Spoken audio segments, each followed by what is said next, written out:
Bonjour Béatrice Brugère. Bonjour. Et bienvenue à la grande interview sur CNews et Europe 1. Vous êtes magistrate, secrétaire générale du syndicat Unité Magistrats FO, auteur du livre Justice, la colère qui monte, un livre doublement récompensé, notamment par le prix du barreau. Béatrice Brugère, à la une de l'actualité et face au narcotrafic et à la myriade d'organisations criminelles qui s'implantent en France, avec un système, rappelons-le, fondé sur la peur, la corruption et des règlements de compte sanglants, il y a une proposition de loi intitulée « Pour sortir la France du piège du narcotrafic ». Elle a fait consensus hier au Sénat. Il est question de ce fameux parquet dédié au narcotrafic, du statut du repenti. De telles prérogatives sont bienvenues. Mais pour la magistrate que vous êtes, est-ce que c'est suffisant quand on parle d'une menace existentielle aujourd'hui ? Oui, alors d'abord, c'est une très bonne nouvelle que le Sénat, il faut quand même le dire que c'est le Sénat qui a fait ce rapport, cette enquête extrêmement intéressante et qui débouche en effet aujourd'hui sur une proposition de loi assez ambitieuse. C'est une très bonne nouvelle parce qu'on s'aperçoit qu'il y a un décalage extrêmement important entre la réalité criminelle, que certains dénoncent depuis longtemps, y compris des magistrats, et puis notre capacité de riposte, on va dire, à la fois sur le plan judiciaire, mais sur le plan aussi policier, et sur le plan de la santé publique, qui est un peu la grande oubliée, je crois, aussi de cette réflexion qui est en effet en ce moment au Sénat. Pourquoi je parle aussi de santé publique ? Parce que les chiffres, et vous les avez sans doute déjà commentés, sur la consommation, disent beaucoup aussi de l'état de la menace. C'est-à-dire qu'on a tendance à s'occuper beaucoup des organisations criminelles, et on a raison, parce qu'on a pris du retard, mais ces organisations criminelles, elles ne prospèrent que parce qu'il y a une consommation importante. Un marché, oui. Et là-dessus, je dis simplement, je ne vais pas vous donner trop de chiffres, mais ils sont intéressants. C'est-à-dire que ce que l'on voit, c'est la rapidité, c'est-à-dire la vitesse sur l'offre de consommation et les addictions. Par exemple, la cocaïne, qui était une drogue plutôt réservée à une certaine élite, c'est totalement démocratisé. Elle reste très pure, mais elle reste très accessible en termes de prix. Elle est déversée, ça veut dire que la France est devenue une cible, enfin l'Europe. Déversée. C'est une submersion, comme l'a dit le ministre de l'Intérieur. Et pourquoi c'est une submersion ? Parce que, en fait, elle arrive par toutes les voies maritimes d'abord, qui sont, vous le savez, des tonnes, en fait, parce que c'est des tonnages, les bateaux, donc c'est des tonnes qui peuvent traverser. Je rappelle à ce propos d'ailleurs qu'on ne contrôle que 2%. 2%. Pourquoi d'ailleurs on ne contrôle que 2% ? Ça, c'est une vraie question. Certains disent tout simplement parce que c'est le fameux libre-échange. Hein, exactement. C'est-à-dire que vous ne pouvez pas ralentir les échanges commerciaux, le flux commerciaux. Donc, si vous commencez à contrôler tous les bateaux qui arrivent, évidemment, vous stoppez et donc vous avez tout de suite une conséquence économique sur les flux commerciaux. Mais il n'y a pas que la mer. Il y a aussi la poste, par exemple. On oublie ça, mais la poste est aussi, puisqu'on est sur une ubérisation de la consommation. Donc en fait, le monde... Pardonnez-moi Béatrice, les axes routiers, évidemment. Et la question se pose du contrôle de nos frontières également. Exactement. Donc en fait, aujourd'hui, pour les politiques, la question, c'est la question des priorités. Par où commencer ? L'enjeu du politique, il est double. C'est à la fois agir dans la complexité. Et la complexité, on voit, elle est énorme, puisqu'en fait, vous êtes à la fois sur du commerce international, sur des relations géopolitiques, sur des relations diplomatiques, sur une économie souterraine, donc illégale, sur du blanchiment. Vous êtes sur un problème de santé publique, de consommation. Et de justice. Et de police. Et de police. Et, in fine, de justice. Et aussi de détention. Puisque maintenant, on sait que, même en prison, ce n'est plus un obstacle au continuum du trafic de drogue. Parfois même, malheureusement, c'est l'inverse, avec certains criminels qui poursuivent justement leur business, comme il est dit. La justice, évidemment, les prérogatives que nous avons citées sur le parquet dédié, ce sont des mesures bienvenues, mais très sincèrement, pour la magistrate que vous êtes, quand on déclare une guerre, vous avez parlé de magistrats tout à l'heure, et on pense à ces magistrats marseillais qui ont tiré la sonnette d'alarme de manière extrêmement claire. Est-ce qu'on peut gagner cette guerre sans sortir d'un certain cadre ? L'état de droit est sacré, certains le répètent, mais est-ce qu'il ne faut pas des lois d'exception ? Alors, d'abord, je reviens à votre question, elle est importante. Le parquet, évidemment, parce que vu le panorama que je viens de vous décrire et ce que vous avez dit, n'est pas du tout suffisant. C'est qu'un outil parmi d'autres. En fait, il faut avoir une stratégie globale. Et quand je dis une stratégie globale, c'est-à-dire revisiter depuis l'importation, donc les frontières, le contrôle, la police, les enquêtes, la police judiciaire, la complexité de la norme. Oui, mais c'est ça, en fait, si on veut être ambitieux. J'ai pas fini. La capacité à juger. Vous savez qu'aujourd'hui, toutes les rentrées solennelles ont été assez moroses, puisqu'on disait, on n'arrive plus à juger aujourd'hui. Donc là, vous voyez, donc le parquet, c'est qu'une petite partie. Ça va être aussi les sanctions. Est-ce que les sanctions sont dissuasives? Ça va être les saisies, ça va être également... C'est une révolution, en réalité. Donc, en fait, il faut avoir une pensée stratégique du début jusqu'à la fin. Et la fin, c'est les prisons. Donc, le parquet ne suffira pas. Bien. Ça, c'est ma réponse. Sur l'état de droit, qui est un sujet, évidemment, qui occupe tout le monde, il ne faut pas se tromper de débat. La question, on a eu des polémiques, à mon avis, totalement inutiles. L'état de droit n'est pas quelque chose d'intangible. Ce qui est intangible, c'est de sortir de l'état de droit ou de ne pas l'appliquer. Il faut plus avoir peur de ne pas appliquer l'état de droit. Et là, on peut peut-être se dire que la justice qui est faible peut-être met plus en danger l'état de droit si elle n'est pas assez forte pour appliquer de façon égale pour tout le monde l'état de droit. Mais l'état de droit, il a toujours été évolutif. En vrai, dès que vous avez une nouvelle loi, vous modifiez l'état de droit. Attendez, donc ceux qui poussent des cris d'orfraie en disant que si on adapte, on touche à l'état de droit par rapport à cette guerre contre les narcotrafics, on toucherait à un principe presque substantiel à notre mais pas du tout. démocratie, on tort. C'est pas ça le sujet. Le sujet, c'est quoi l'état? En fait, on va revenir sur deux choses, si vous me permettez quelques secondes. Parce que le sujet est important et les polémiques sont inutiles parfois. L'état de droit, c'est d'avoir une constitution. On en a une. C'est d'avoir une séparation des pouvoirs. Il faut y veiller tout le temps. Et c'est d'avoir, si vous voulez, une législation qui à la fois est protectrice, avec un magistrat qui est un tiers garant, qui puisse intervenir et éviter l'arbitraire. C'est ça l'état de droit. Mais après, à l'intérieur, je veux dire, le droit évolue. Donc ça n'empêche pas un réarmement, mais pas du tout. Face à la guerre des narcotrafics. Un grand juriste qui s'appelait Carbonnier qui disait le droit doit épouser la vie. Ça veut dire que le droit est vivant et il sait, et bien sûr qu'il est tout le temps en mutation. Mais il faut plus, la vraie menace pour l'état de droit, c'est de ne pas l'appliquer. C'est très important ce que vous dites, Béatrice. Je voudrais quand même rappeler que le début de semaine a été marqué par des très grandes violences sur fond de trafic à Mâcon, à Marseille. Même si le nombre d'homicides, de narcomicides a diminué l'année dernière, c'est une véritable submersion.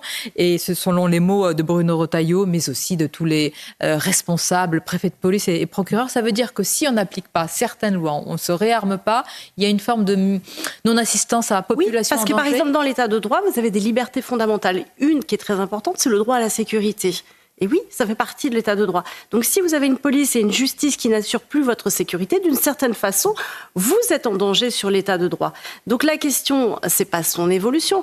La question, c'est est-ce que l'état de droit est appliqué? Est-ce qu'on a des garanties pour l'appliquer? Est-ce que les magistrats sont en capacité d'appliquer le droit égalitaire pour tout le monde? Si vous avez des territoires entiers qui échappent à la justice, qui échappent à la police, là, vous êtes en danger sur l'état de droit. C'est le cas aujourd'hui? Ben oui, il me semblerait qu'il y a des endroits où c'est le cas. Si vous avez trop de normes qui empêchent la cohérence et l'application du droit, là, vous mettez en danger l'état de droit. Par exemple, la complexité ou parfois la bureaucratisation de certaines procédures font que le droit devient incohérent. La non-application des sanctions, c'est une atteinte à l'état de droit. On va en parler de la non-application. Je vous le disais, les règlements comptes se multiplient, y compris dans des villes où personne n'aurait imaginé, il y a encore quelques années, Béatrice Brugère, de telles fusillades. Il y a aussi quand même la corruption des agents de l'État, des forces vives de notre administration. Et un mot cette semaine a marqué les esprits, celui de narco-terroriste. Il y a une surenchère des mots. Est-ce que vous partagez un tel diagnostic aujourd'hui ? Alors, le diagnostic, il est extrêmement important parce que là, on est quand même, on a deux problèmes. Un, on a un problème de déni qui est consubstantiel à notre société. Et on a un problème d'absence, je pense, ou de rigueur intellectuelle sur la connaissance des phénomènes criminels. Il faut réinvestir ce champ criminel. Je vous dis, par exemple, on ne fait pas de criminologie comme d'autres pays. Donc, en fait, on a toujours l'impression de découvrir les choses. Or, ça pose plusieurs problèmes. D'abord, un, parce qu'on est en retard sur la connaissance des organisations criminelles. Et deux, parce que ces organisations criminelles sont en mutation permanente. C'est-à-dire que ce que vous savez hier n'est pas nécessairement valable pour demain.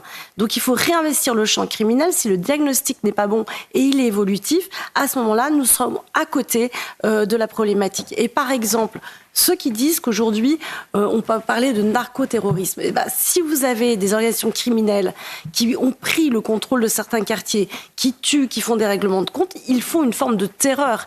Et je pense que la menace du narcotrafic est aussi importante que la menace du terrorisme. Alors, il y a quand même des résultats, puisque par exemple, Félix Bengui, surnommé le Chat, c'est l'un des plus gros trafiquants, chef présumé du clan Yoda à Marseille. Il a été extradé du Maroc vers la France. Il devrait intégrer une prison alors de haute sécurité, comme d'autres grands trafiquants.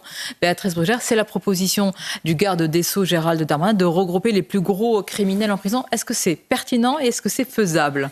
Alors, on demande toujours, c'est un peu injuste d'ailleurs, aux nouveaux gardes des Sceaux qui arrivent, de régler tous les problèmes en quelques secondes, problèmes qui sont souvent le résultat de 10 ans d'abandon ou de déni ou de mauvais choix politiques. Donc, il est dans l'urgence. Aujourd'hui, on n'a pas de prison de haute sécurité. On va déjà commencer par ça.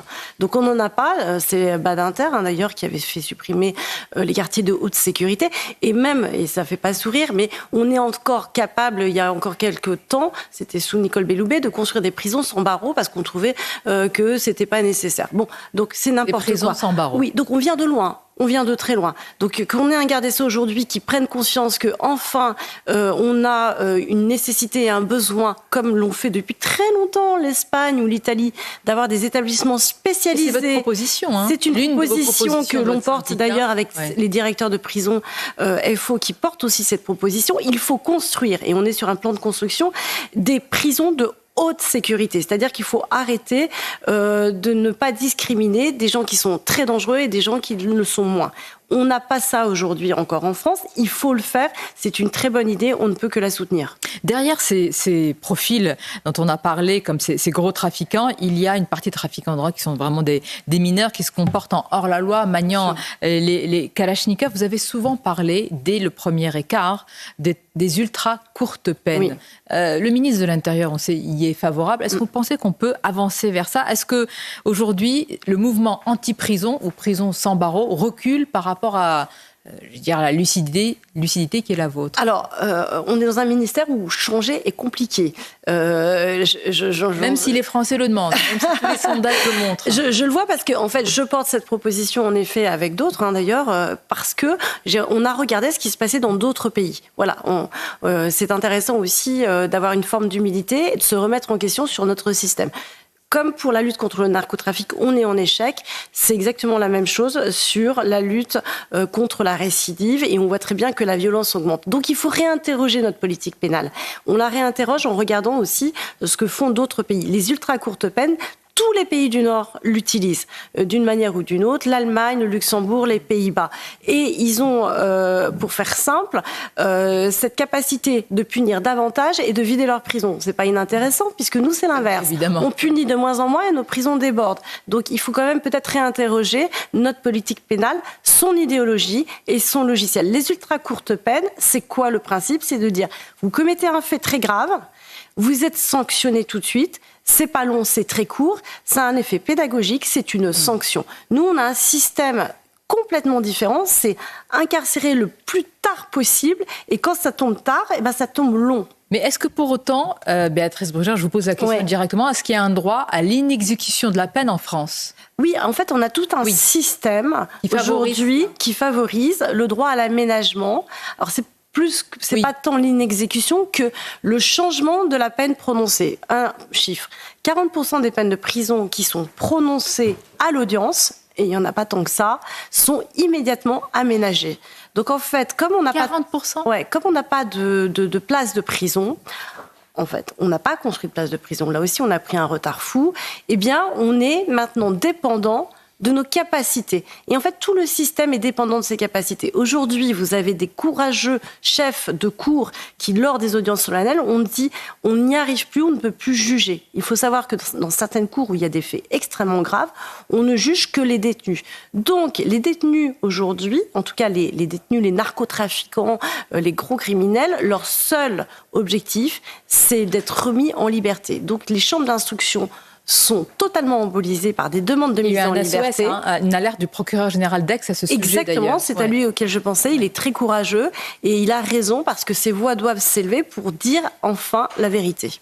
Vous dénoncez souvent, et votre syndicat aussi plus largement, d'ailleurs, on a perdu de vue l'essentiel. En réalité, dans la justice, vous dites on arrive à un juridisme sans âme. Est-ce qu'aujourd'hui, il va y avoir une vision, une stratégie enfin? On a parlé d'une population, d'une non-assistance à population en danger. Est-ce que vous la voyez, cette vision? Écoutez, moi je trouve que, en tout cas, il y a un frémissement qui n'est pas inintéressant parce qu'on a un alignement qui est assez nouveau entre le ministère de l'Intérieur et le ministère de la Justice pour enfin regarder la criminalité telle qu'elle et la situation. C'est-à-dire qu'aujourd'hui, on a quand même une prise de conscience que notre procédure est parfois trop complexe et parfois pas assez sévère pour sanctionner les abus de droit. Et donc, il faut avoir un choc de simplification, une réflexion de très haut niveau sur l'organisation de la justice et de la police pour avoir des résultats efficaces. Simplement cette information Europe 1, et ça rejoint ce que vous dites, Béatrice Brugère, c'est la barre des 2 millions de dossiers atteints au sein de la police judiciaire, impossible à traiter. Donc évidemment, pour la justice, c'est une embolie incroyable. Mais c'est ça l'atteinte à l'état de droit. C'est que quand vous allez déposer plainte, il n'y a pas d'enquête et il n'y a pas de dossiers qui sont jugés. Ça, c'est une vraie atteinte à l'état de droit. Donc l'urgence, elle est là, c'est de remettre en place une police et une justice qui d'abord travaillent dans le même sens et qui puissent répondre à la demande des citoyens. Si on ne répond pas à la demande des citoyens, les citoyens se feront justice. D'ailleurs, j'en profite pour dire qu'il y a... justice. Bien sûr, il y a un livre qui vient de sortir qui n'est pas inintéressant d'un journaliste qui s'appelle Pierre Ancet, qui s'appelle Auto-justice, où il démontre que si l'État est défaillant, à un moment donné, c'est la fin du pacte social qui est en danger. C'est-à-dire que le pacte social et la Constitution, c'est ça, c'est que vous donnez à l'État, si vous voulez, votre adhésion, ses prérogatives, de vous défendre et de juger. Si l'État est trop faible, évidemment que c'est un risque sur le pacte social. Donc il y a une urgence à renforcer évidemment les services de police, évidemment la justice, et ce n'est pas qu'une question de moyens, je le dis, même si les moyens sont très importants pour construire des prisons, pour recruter. Et une emprise idéologique. Évidemment, il faut aussi réfléchir à notre procédure, à reprendre aussi le sens de la peine, de la sanction, de la dissuasion, et être efficace par rapport à des organisations criminelles qui, elles, le sont énormément. Sinon, le risque, on l'a entendu notamment, c'est l'auto-justice, et votre livre, là, prend tout son sens, et ce titre, Justice, la colère qui monte, doublement récompensée, notamment par le prix du Barreau de Paris. Ce n'est pas rien, avec évidemment les paroles claires que vous avez. Je vous en remercie, Béatrice Brugère. Bonne journée à vous. Merci beaucoup à vous.